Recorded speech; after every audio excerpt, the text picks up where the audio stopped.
MP के सतना जिले से सामने आई एक घटना ने न सिर्फ पूरे विंध्य क्षेत्र बल्कि राजस्थान के राज परिवारों तक को हिला कर रख दिया। नागौद राजघराने में हुए एक सनसनीखेज गोलीकांड ने कई ऐसे राज खोल दिए जिनकी चर्चा पूरे देश में हो रही है। इस हाई प्रोफाइल मामले में नागौद राज परिवार की बहू योगिता सिंह को गोली मारने के आरोप में सुनीता सिंह को गिरफ्तार कर जेल भेज दिया गया। लेकिन कहानी सिर्फ गोलीबारी तक सीमित नहीं है। इसके पीछे अरबों रुपए की संपत्ति, पेट्रोल पंप का विवाद, रिश्तों की कड़वाहट और राजघराने के अंदर चल रही खींचतान बताई जा रही है। सबसे पहले जानते हैं कि आखिर सुनीता सिंह कौन है। सुनीता सिंह सतना जिले के उमरी गांव की रहने वाली है। पिता भारतीय सेना से सेवानिवृत्त है। बताया जाता है कि परसमनिया क्षेत्र में एक एनजीओ चलाने के दौरान उनकी मुलाकात नागौद राजघराने के सदस्य रुपेंद्र सिंह उर्फ बाबा राजा से हुई।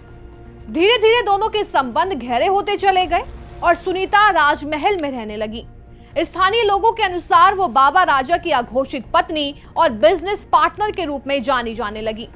यहीं से शुरू हुआ विवाद। रुपेंद्र सिंह की पहली पत्नी योगिता सिंह राजस्थान के प्रतिष्ठित उदयपुर राज परिवार की बेटी है। साल 2000 में दोनों की शादी हुई थी। उनका एक बेटा प्रथुदेव सिंह है, जिसे नागौद राज परिवार का इकलौता वारिस माना जाता है। बताया जाता है कि परिवार के अंदर बढ़ते विवादों की वजह से योगिता सिंह कुछ साल पहले उदयपुर चली गई थी। लेकिन पिछले हफ्ते जब योगिता सिंह अपनी मां, भाई और बेटे के साथ परसमनिया गढ़ी में अपना सामान लेने पहुंची, तब हालात अचानक हिंसक हो गए। आरोप है कि वहां पहले मारपीट हुई और फिर रुपेंद्र सिंह उर्फ बाबा राजा के उकसाने पर सुनीता सिंह ने बंदूक से लगातार 5 राउंड फायरिंग कर दी।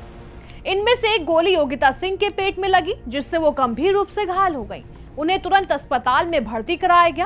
पुलिस ने मामले की जांच शुरू की और मुख्य आरोपी सुनीता सिंह को गिरफ्तार कर अदालत में पेश किया, जहां से उन्हें न्यायिक हिरासत में जेल भेज दिया गया। लेकिन गिरफ्तारी के बाद एक नया विवाद खड़ा हो गया। सोशल मीडिया पर एक तस्वीर वायरल हुई जिसमें सुनीता सिंह पुलिस लॉकअप में बंद होने की बजाय आराम से कुर्सी पर बैठी दिखाई दे रही हैं। दावा किया गया कि उन्हें पुलिसकर्मियों द्वारा कोल्ड ड्रिंक भी दी गई। इस तस्वीर के सामने आने के बाद पुलिस की कार्यप्रणाली पर सवाल उठने लगे हैं और लोग पूछ रहे हैं कि क्या प्रभावशाली लोगों के लिए कानून के नियम अलग हैं? अब बात करते हैं उस संपत्ति विवाद की जिसे इस पूरे घटनाक्रम की सबसे बड़ी वजह माना जा रहा है। जानकारी के अनुसार योगिता सिंह के नाम पर एक पेट्रोल पंप आवंटित था। आरोप है कि बाद में उसका संचालन सुनीता सिंह के नियंत्रण में चला गया। इसके अलावा परसमनिया गढ़ी, सैकड़ों एकड़ कृषि भूमि, करोड़ों अरबों रुपए की पैतृक संपत्ति को लेकर भी परिवार के अंदर लंबे समय से विवाद चल रहा था। कहा जा रहा है कि योगिता सिंह अपने बेटे प्रथुदेव सिंह के अधिकारों और भविष्य को सुरक्षित करने के लिए गढ़ी पहुंची थी, लेकिन वहां हालात इतने बिगड़ गए कि मामला गोलीबारी तक पहुंच गया। इस पूरे मामले में एक और नाम लगातार चर्चा में है। वो नाम है रुपेंद्र सिंह उर्फ बाबा राजा। स्थानीय राजनीति और राजघराने से जुड़े प्रभावशाली व्यक्ति बाबा राजा का नाम पहले भी कई विवादों में सामने आ चुका है। साल 1991 के चर्चित कुंजल भूमिया हत्याकांड में भी उनका नाम सामने आया था। इसके अलावा 2010 और 2011 में एक आदिवासी युवती से दुष्कर्म के आरोपों को लेकर भी वो सुर्खियों में रहे थे। हालांकि इन मामलों में अंतिम कानूनी स्थिति क्या रही, यह अलग विषय है, लेकिन पुराने आरोपों की वजह से उनका नाम एक बार फिर चर्चा में आ गया।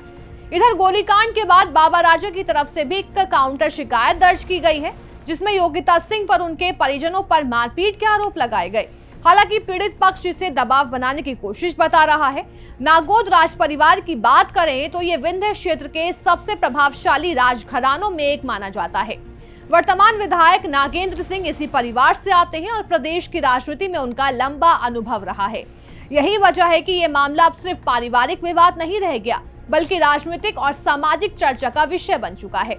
फिलहाल सुनीता सिंह जेल भेजी जा चुकी हैं। पुलिस जांच कर रही है और सभी की नजरें इस बात पर टिकी हैं कि आखिर इस हाई प्रोफाइल राजघराने के विवाद में आगे कौन कौन से नए खुलासे सामने आते हैं।